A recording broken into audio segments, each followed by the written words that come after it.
Gujarat news has been brought to you by Aaj Tak सबसे तेज। નમસ્કાર America Gujarat તકના આ ખાસ બુલેટિનમાં આપનું સ્વાગત છે। મારું નામ છે કશ્યપ। બુલેટિનની શરૂઆત કરીએ મહત્વપૂર્ણ સમાચારોથી। ચૂંટણી પહેલા અમરેલી ભાજપમાં ભડકો, ભરત સુતરિયાને બદલવા અંગે મામલો ગરમાયો, કાર્યકરોની આપસી લડાઈમાં અનેક લોકો ઈજાગ્રસ્ત।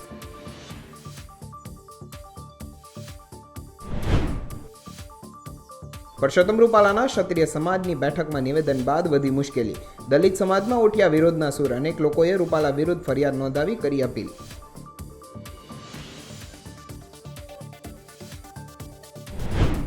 રૂપાલાનો વિરોધ કરનારાને છોડાવવા માટે ક્ષત્રિય સમાજ મેદાને, કરણી સેનાએ કહ્યું આ બધું રૂપાલાના ઈશારે થાય છે, તો પદ્મિનીબાએ કહ્યું હવે સમાજના માથા ભેગા કરવાના છે।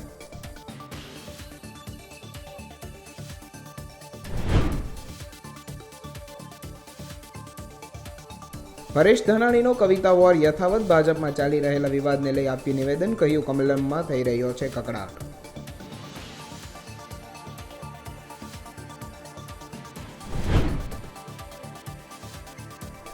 લોકસભાની ચૂંટણીને લઈ પીએમ મોદી આવ્યા મેદાને, યુપીના મેરઠથી શરૂ કર્યો પ્રચારનો દોર, કહ્યું 10 વર્ષ તો માત્ર ટ્રેલર હતા। અમરેલીમાં ભાજપમાં ભડકો થયો છે। ભરત સુતારિયાનું નામ જાહેર થઈ ગયું છે, તે બાદ અત્યારે કાર્યકર્તાઓમાં રોષ જોવા મળ્યો છે। તે વચ્ચે અમરેલીમાં આજે એક જૂથવાદ થયો હતો, જેમાં અનેક કાર્યકર્તાઓ ઈજાગ્રસ્ત પણ થયા છે। શું હતી સમગ્ર ઘટના, આવો જાણીએ। અમરેલીમાં એક બેઠક રાખવામાં આવી હતી। સાંજના સમયે બેઠક હતી।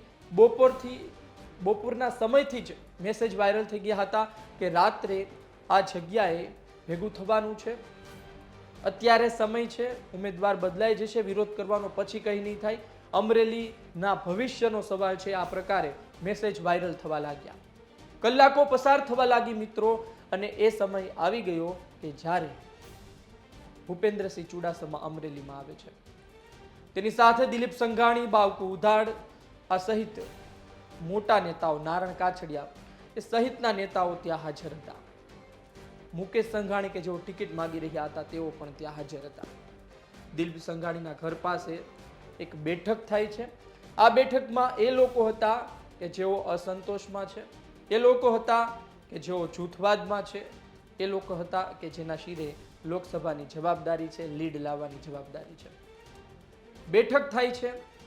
આ બેઠકમાં ભૂપેન્દ્રસિંહ ચુડાસમા સ્પષ્ટ શબ્દોમાં કહી દે છે મિત્રો, જે પ્રમાણે સમાચાર મળ્યા છે કે ઉમેદવાર નહીં બદલાય। મિત્રો સાંભળજો કે ઉમેદવાર નહીં બદલાય। ભૂપેન્દ્રસિંહ ચુડાસમા પાસે 100 જેટલા લોકોનું ટોળું આવે છે અને કહેવાય છે તે મુજબ નારણ કાછડિયાના એક ટેકેદાર હિરેન નામ કરીને રજૂઆત કરે છે, કહે છે કે આ ઉમેદવાર નહીં ચાલે। 4 ચોપડી પાસ ઉમેદવાર ગણાવવામાં આવે છે।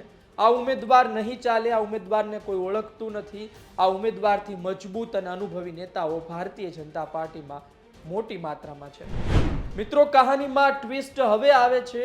ભારતીય જનતા પાર્ટી માટે શરમજનક બાબત હવે આવે છે કે હિરેન નારણભાઈ કાછડિયાના જેને ટેકેદાર કહેવામાં આવે છે, તેની સામે કૌશિક વેકરિયાના ટેકેદારો સમર્થકો હતા। જે મુજબ માહિતી મળી છે તે મુજબ હિરેન કહેવામાં આવ્યું કે શા માટે તે કૌશિક વેકરિયાની સામે બોલ્યો છે, શા માટે કૌશિક વેકરિયાના નિર્ણયની વિરુદ્ધમાં ગયો છે। ઝઘડો થાય છે, મારામારી થાય છે અને વાત હોસ્પિટલ સુધી પહોંચે છે। નારણ કાછડિયા પોતાના ટેકેદારોને મળવા હોસ્પિટલ પહોંચે છે, પોલીસને રીતસરના ખીજાય છે અને સેમ્પલ લેવા માટે વાત કરે છે। ભાજપનો નાનો કાર્યકર્તા છું। ભૂપેન્દ્રસિંહ ચુડાસમા આવ્યા હતા અને અમે રજૂઆત કરી કે અમારા જિલ્લામાં નબળો ઉમેદવાર નહીં ચલાવી લે, અને ભૂપેન્દ્રસિંહ અમને બાંહેધરી આપી છે કે અમે તમારી વાત ઉપર લગીને પહોંચાડશું। કોઈ રોષ નથી, કોઈ તાળું લાગ્યું નથી। તમે આ દ્રશ્ય જાતે જોયું છે।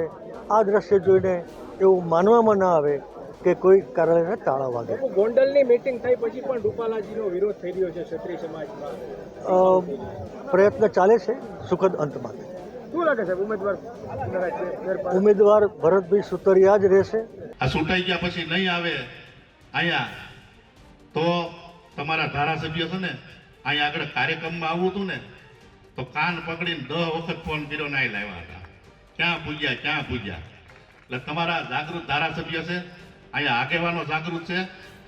બાકી 2-5 દીતા જે હાલે છે તો હું તમને એટલું જ કહું છું કે જેને જેટલો કાદવ ઉછળવો હોય એટલો ઉછાળે. કમળ તો ખીલવાનું છે ને ખીલવાનું છે.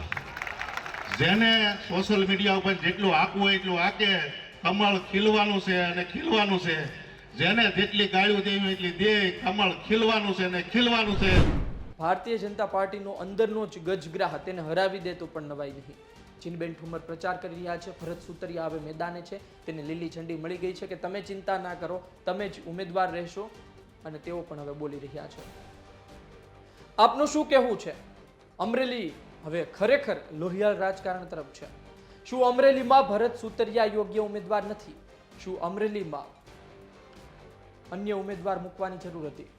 શું અમરેલીમાં ખરેખર જૂથવાદ છે? શું અમરેલીમાં ખરેખર મોટા નેતાઓને કૌશિક વેકરિયાના ગ્રુપની ચિંતા છે?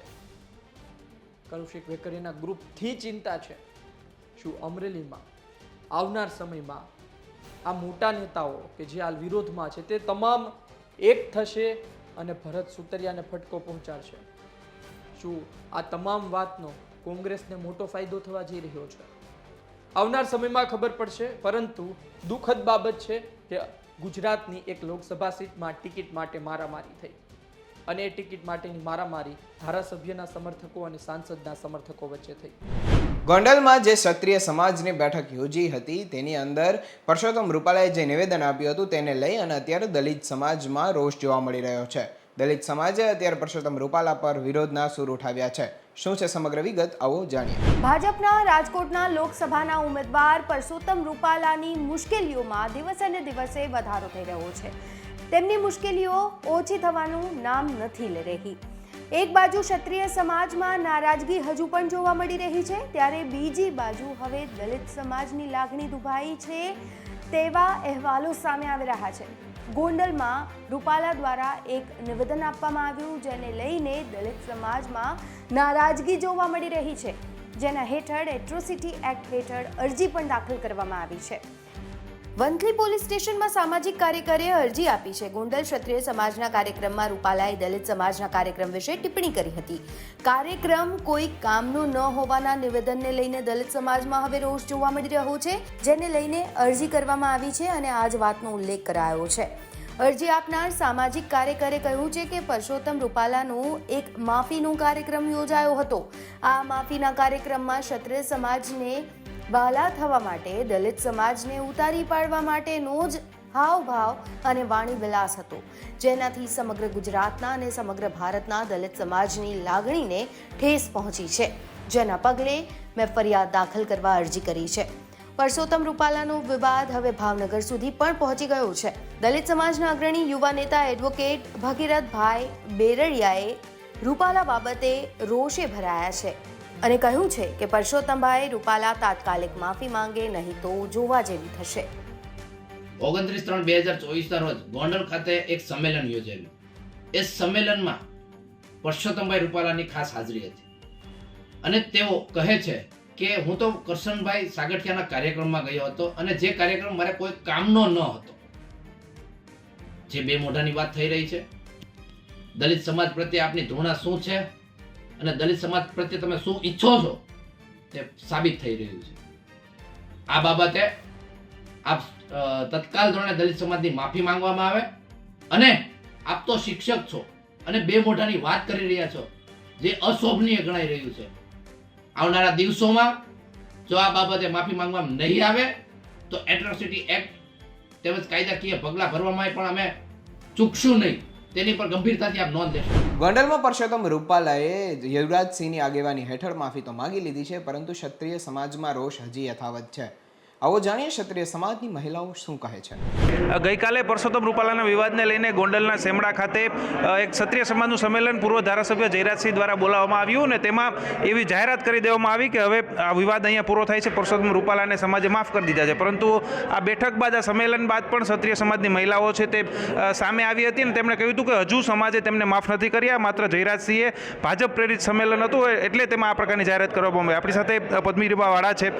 શું કહેશો બેન, ગઈકાલે સંમેલનમાં એવી જાહેરાત કરી દેવામાં આવી કે હવે આ વિવાદ અહીંયા પૂર્ણ થાય છે, પરંતુ તમારું ત્યારબાદ નિવેદન આવ્યું અને તમે કીધું કે ના, હજી વિરોધ યથાવત છે.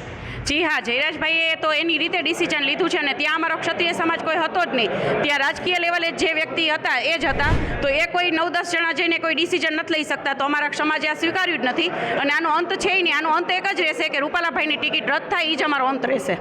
જયરાજસિંહે કીધું કે હવે આ વિવાદ અહીંયા પૂરો થાય છે, હજુ પણ કોઈને વાંધો હોય તો તેઓ મને આવીને સીધા મળે, સીધી ખોટી સોશિયલ મીડિયામાં વાતો ન કરે. તો હવે જયરાજસિંહ સાથે કોઈ મિટિંગ કે કોઈ બેઠક કરવામાં આવશે? હવે જયરાજભાઈ સાથે મિટિંગ કરીએ, પણ જો આ બાબતમાં કે જયરાજભાઈ અમારો સપોર્ટ કરતા હોય, રૂપાલાભાઈની ટિકિટ રદ કરાવતા હોય, તો અમે જયરાજભાઈ સાથે મિટિંગ કરવા માંગીએ છીએ. નકર જયરાજભાઈ સાથે અમે બેઠક કરીને શું કરીએ?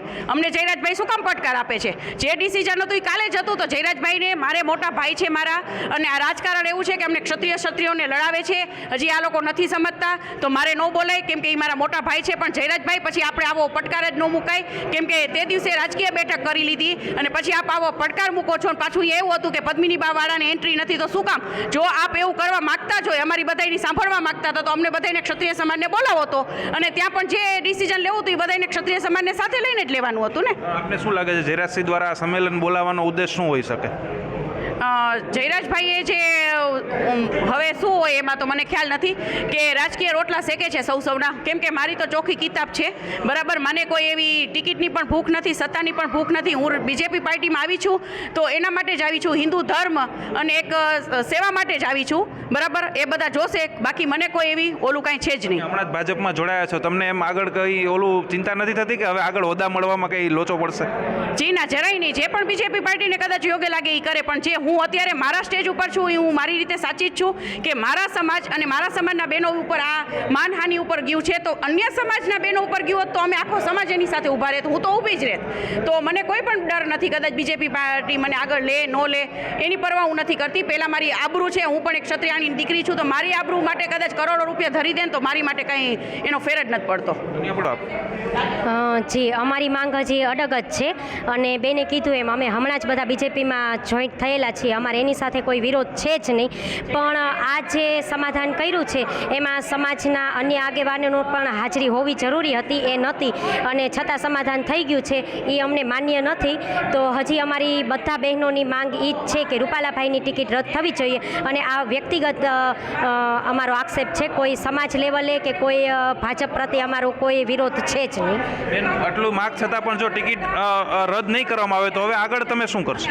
ટિકિટ રદ કરવામાં નહીં આવે તો મોટામાં મોટો ફટકો બીજેપીને લાગશે. આપણે એમ કહેવા નથી માગતા, પણ અમુક જે અમારો સમાજ છે એ લોકોને તો બહુ લાગી આવ્યું છે. અમુક એના ડરથી ન નીકળતા હોય, અમુક એને ઉપરથી પ્રેશર હોય, પણ અમે એટલું જ માગીએ છીએ કે ટિકિટ રદ થશે તો બહુ સારું થશે. આમાં બીજેપીનું અને ક્ષત્રિય સમાજનું બધાનું જળવાઈ રહેશે. તો ગઈકાલે જયરાજસિંહ દ્વારા સંમેલન બોલાવીને જે સમાધાનની તો જાહેરાત કરી દેવામાં આવી, આ વિવાદ પૂરો થાય છે તેવી જાહેરાત તો કરી દેવામાં આવી, પરંતુ આજે ક્ષત્રિય સમાજની મહિલાઓ છે તે સામે આવી. ભાજપના પણ તેઓ આગેવાન છે, કરણી સમાજના પણ તેઓ આગેવાન છે. તેઓએ જણાવ્યું કે આ સંમેલન હતું તે માત્ર ભાજપ પ્રેરિત હતું. જયરાજસિંહ પોતાના સ્વાર્થ માટે આ સંમેલન બોલાવ્યું હતું. તેઓ જો ખરેખર ક્ષત્રિય હોય તો તેમણે આ પ્રકારની માફી છે તે ન આપવી જોઈએ, તેઓ આ પ્રકારનું સંમેલન છે તે ન બોલાવવું જોઈએ. અને હજી જે ક્ષત્રિય સમાજની મહિલાઓ છે પોતાની માગ પર અડગ છે. હવે આગળ જોવાનું રહેશે કે કયા પ્રકારના સમીકરણો સામે આવે છે. રોનક મજીઠિયા, ગુજરાત તક, રાજકોટ. બુલેટિનમાં હાલ સમય થયો છે એક બ્રેકનો, લઈએ એક break.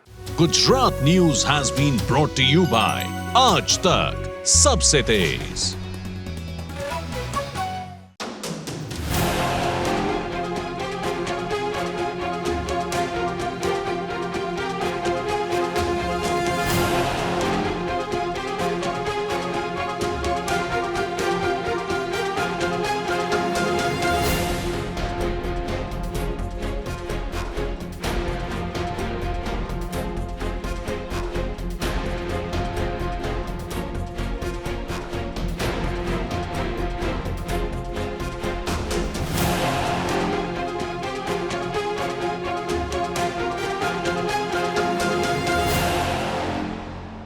Gujarat News has been brought to you by Aaj Tak, Sabse Tez.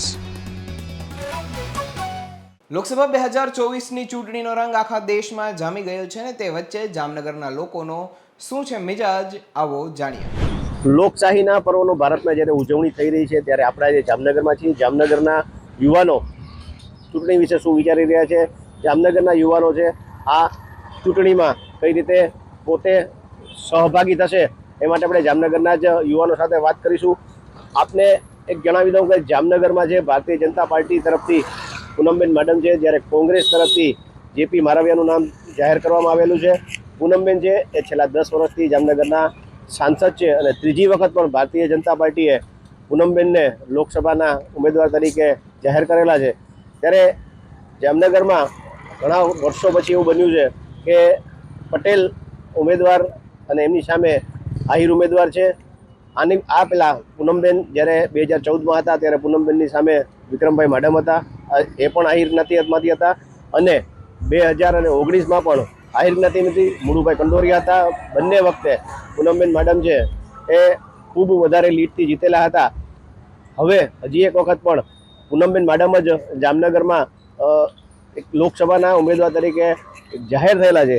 ત્યારે આપણે જામનગરના લોકોને જ પૂછશું કે તમને ઉદયભાઈ એવું લાગે છે કે જામનગર છે આ જામનગરમાં છેલ્લા 10 વર્ષમાં કામો થયા હોય એવું લાગે છે? તો થયા છે તો કયા પ્રકારના કામો થયા છે? જામનગરમાં ઘણી બધી પ્રકારના કામ થયેલા છે. માની લો કે ઇન્ફ્રાસ્ટ્રક્ચર લેવલની વાત કરીએ તો આપણે ઇન્ફ્રાસ્ટ્રક્ચર લેવલે જામનગરથી દ્વારકાનો રોડ વર્ષોથી ખરાબ હતો, તે જામનગરથી દ્વારકાનો રોડ ખૂબ જ સારો બન્યો. તે ઉપરાંત દ્વારકામાં સુદર્શન સેતુ બન્યું, બ્રિજ બન્યા દ્વારકામાં. જામનગરમાં કેટલા બધા ફ્લાયઓવર બન્યા છે. કામ તો ઘણા બધા થયા છે. ઇન્ફ્રાસ્ટ્રક્ચર લેવલની આપણે દ્રષ્ટિએ જોઈ તો પણ કામ થયા છે. ઉપરાંત મેડિકલની ગમે એ બીજી દ્રષ્ટિએથી જોઈએ તો જામનગરમાં જીજી હોસ્પિટલમાં ઘણા બધા કામ થયા છે. ઘણી બધી બેડની સુવિધાઓ કરાવેલી છે. તે ઉપરાંત ઘણા બધા નવા ટેકનિકલ મશીનરી ને એ બધું ટૂંકમાં આવી ચૂકેલ છે. આપણે બીજી વાત કરવા જઈએ તો કે જામનગરમાં શિક્ષણ લેવલે કોઈ કાર્યો થયા હોય એવું તમને લાગે છે કે જામનગરમાં શિક્ષણ જે ઇન્ફ્રાસ્ટ્રક્ચર ઉપરાંત પણ બીજા કામો જામનગરમાં થયા હોય શહેરમાં કે જિલ્લામાં? શિક્ષણ લેવલમાં પણ જિલ્લામાં અને સિટીમાં ઘણા બધા કાર્યો થયેલા છે.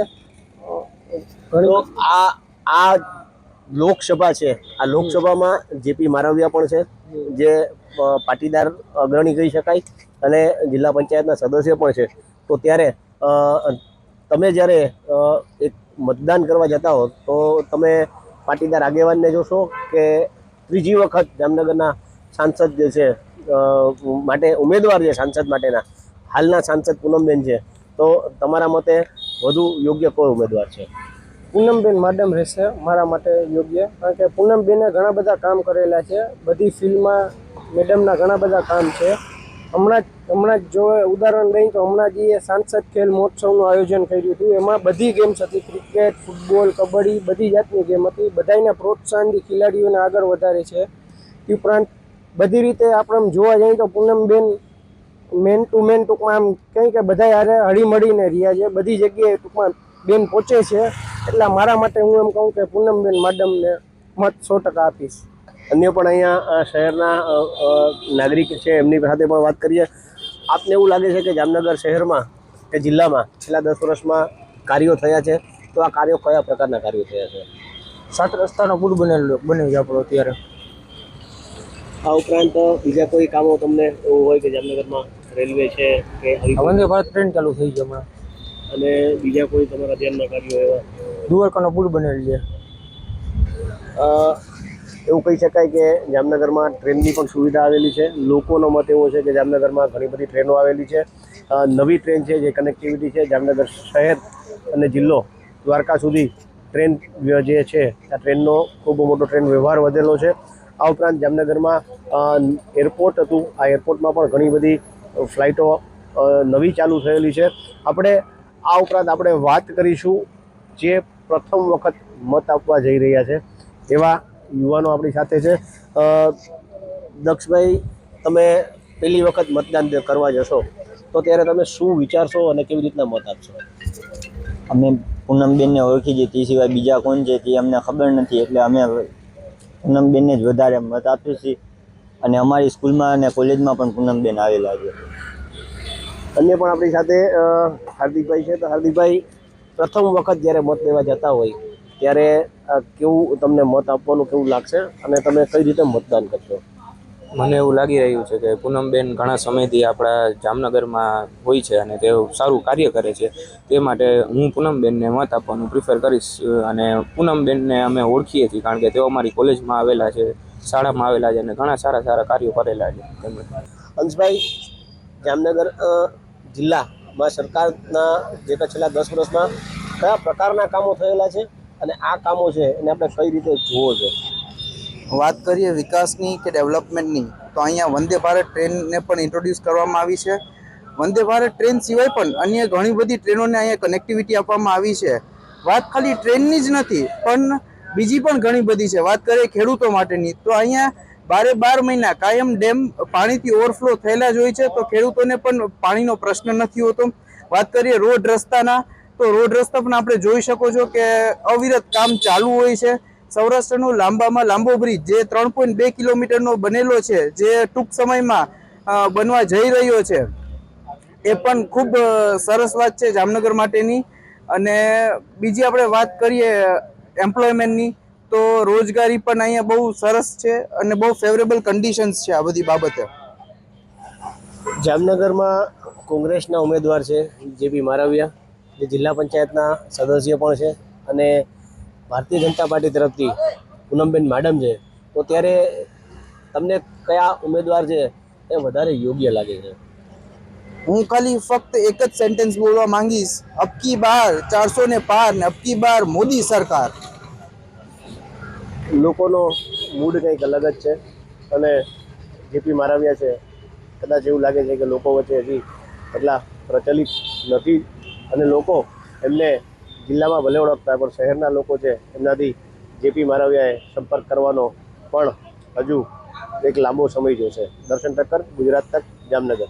હાલ બુલેટિનમાં બસ આટલું જ. મને આપશો રજા. નમસ્કાર. Gujarat News has been brought to you by Aaj Tak, Sabse Tez.